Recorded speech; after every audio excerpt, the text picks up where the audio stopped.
Here's something people aren't talking about. Lineker and TJ Dillashaw is on the same card. That's a crazy fucking fight, man. Lineker is scary. Lineker is super scary. He's terrifying. Look at the build on that little monkey. He's built like a chimpanzee. Dude, he's like a pounder. When I say little he was monkey, that is in no way right? racist, ladies and gentlemen. I call myself a monkey. 135. I just want to specify. Lineker, wasn't he 125? Yes, he was 125, but he wouldn't make the weight. He has a real talent, and he has real power. At that weight, he's the hardest. Scary guy. Him or Cody's the hardest hitters. That's a fun fight. Cody Lineker's a different kind of hitter, though. I think Cody is lightning fast and like beautiful combinations and beautiful footwork. Better technique. The angles that he cut when he knocked out Thomas Almeida. When he knocked out Thomas Almeida, like Almeida was undefeated, very scary. And he cut some serious fucking angles and dropped some bombs on him. It was like, whoa. You know, Cody's background. The speed of entry. Yeah. His uncle was an alternative Olympic boxer. His dad was a boxer. And they just put this little ball of hate into him. But he's a ridiculous wrestler, too. His kind of knockout power is a different kind of knockout power than Lineker. Lineker is almost like a guy that is 20 or 30 pounds bigger than him. It's weird. Like, he hits guys, and you see them like, off. Yes. Like, he's hitting you on the arms with these bombs, and he takes a shot extremely well. Like, when he fought Francisco, when you watch the combination of those two guys unloaded in the first round, you're like, Jesus Christ, Francisco Rivera is a bad motherfucker. He's a very good striker. And he just decided to go to war with Lineker, and Lineker was just dropping bombs on him. And you go, Jesus, he can do this even at 135. Maybe be even better at 135. And I love to watch Lineker fight. I don't think for right now, I don't think he'll be champion with that style of fighting. That pull forward, going and only boxing. Watch what happens when TJ. Because it's easy to game plan for TJ and Dwayne Ludwig. They're going to go, all right, this is what we do. And you're going to see him angles, mixing it up. I'm excied about it because of that very reason. I think TJ is spectacularly talented, no doubt. And TJ has amazing footwork and all that, the Dwayne system. But Lineker's got something special, man. I've very rarely seen a guy at his weight class that hits people the way he does. It's almost like he's doing a different thing.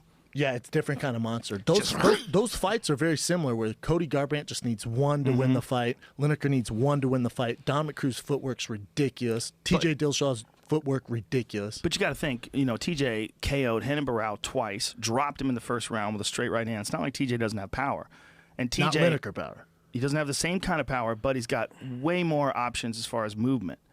So it's going to be very interesting to see how that plays out. It's kind of like you have this movement game. And remember, that fight's only 3 rounds, which hurts, I think, Lineker? TJ. I think that hurts TJ. Because he's got to survive the storm. Yeah. Yeah. But it hurts TJ because TJ moves so good, man. He's hard. Like, in the Barão fight, you saw it like right away. Barão's got that like linear style, presses forward. Those were 5 rounds, though, right? Because that footwork's going to... That's going to be hard to follow if you're that straightforward pressure fighter. 4 championship rounds, you're like, Jesus Christ, and starts wearing on you. And then TJ takes over. That's interesting. That's a good point. I think TJ is definitely in a tricky situation because he wanted that rematch, wanted that title fight. He was really close in the first fight with Dominick Cruz. It was a real close decision. Fertitas told me, they basically were like, you won that fight. I think Dana even agreed. It was like, you won that fight, man. It was a very close fight. No doubt about it. Whoever you believe won that fight. And then Dominick goes on and beats Uriah and beats him handily, and now Dominick is stepping in to fight him, and he's fighting Cody, and he's got a really tough fight on that same card, and a really tough fight where if he loses that fight, fuck, man, back in the line. This is a guy that has missed weight a couple of times, and Lineker is like kind of tricky in that situation where he's missed weight at featherweight, or missed weight rather at flyweight. Yeah. A couple of times, and hasn't he missed weight at bantamweight too? Yes, once. Yeah. So this is a guy that's going to come in big as fuck. He's very dangerous. Hits super hard. Like in a creepy way, creepy hard.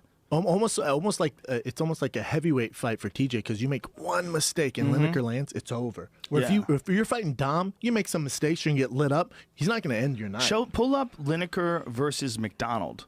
Mike McDonald is a fucking straight killer. That kid's a bad motherfucker. He got vicious power. A while, right? Had some injuries. Yeah, had some injuries. Lost to Uriah. Uriah mauled him. That was the big one when Uriah murked him because he finally came back and then Uriah murked him. He went away. It was one of Uriah's finest performances. Uriah cracked him with a right hand, got a hold of that neck, and just put the full Uriah on him as far as his guillotine. that mounted guillotine, just fucking. But it's almost like a 135 tournament because you have Cody and Dom, then you have TJ Lineker.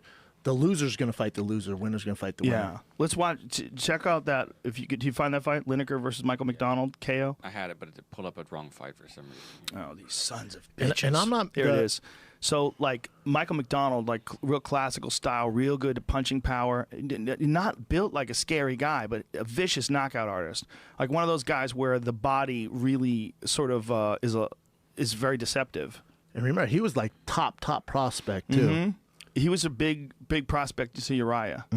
Or Henan Barao first. He lost to Henan Barao, right? And then he came back and fought Uriah. Wasn't that the case? How tall is Lineker? He's short. He's short. But he's about the same height as Dwight Cowie. Yeah. 5'6"? 5'6"? I don't know. I don't think he is, honestly. I think he's 5'4". He's a small little dude. He's a small guy. But hits like a fucking Mack truck. Yeah, almost creepy in his power, man. Like and so confident in it too. But again, to the point where I don't think he's ever going to be champ. You look at a guy like John Dotson who just outworked him. Yeah. And I thought he lost that fight. Granted, they gave it to Lineker. Yeah, well, it was close enough. I mean, oh, look, he hurt him there. Look, he hurt him there. You could see. Mike McDonald steps back and is like, oh, Jesus. There's a feeling that guys get when he connects on them where you see it in their eyes. They're like, holy shit. Like, this is a different thing here. That's not Snowflake. That's not Snowflake move. Yeah. No, and he's also got a ridiculous chin. When he stood in front of Rivera. He's going like this. Yeah. Like, come on. They were just banging it out. And Rivera flattens people. So as you watch like Lineker walk him down here, you're looking at this kid who's just got unique power, like really unique. And even a guy like, look at that, boom. God. Michael McDonald recognized it. He goes down there. Look, he goes down again. Boom, boom, boom, boom. And Lineker just stands in front of him, bites on his mouthpiece, and fucking mauls him. McDonald landed one, too. Yeah, and Lineker ate it like a tic-tac, and he's moving forward. Boom. Straight tic-tac. Boom, and he rocks him again. And he's just undeniably confident in his ability to walk you down and smash you. See, what you can't do is let him back you up and get your back against the cage. You got to move, man. See, I feel Dillashaw hurt him again. 10 times more.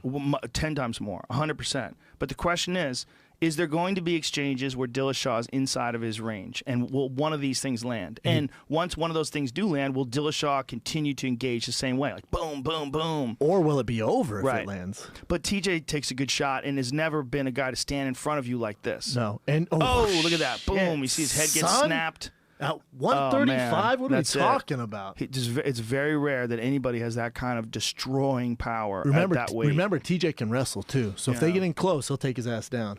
The difference between him and Dotson at 135, and I like Dotson at 35. I think he's better at 35 than 25. I just think he just kills himself too much to make that weight. Like when he fought Gambarian, is Dotson can sneak in on you and then sneak out on you. And when they fought, did they fight at 35 or 25? When Gambarian, Dotson and Lineker fought. That was at 25. Is it? 100% that was at 25. Yeah. Is it? You might be right.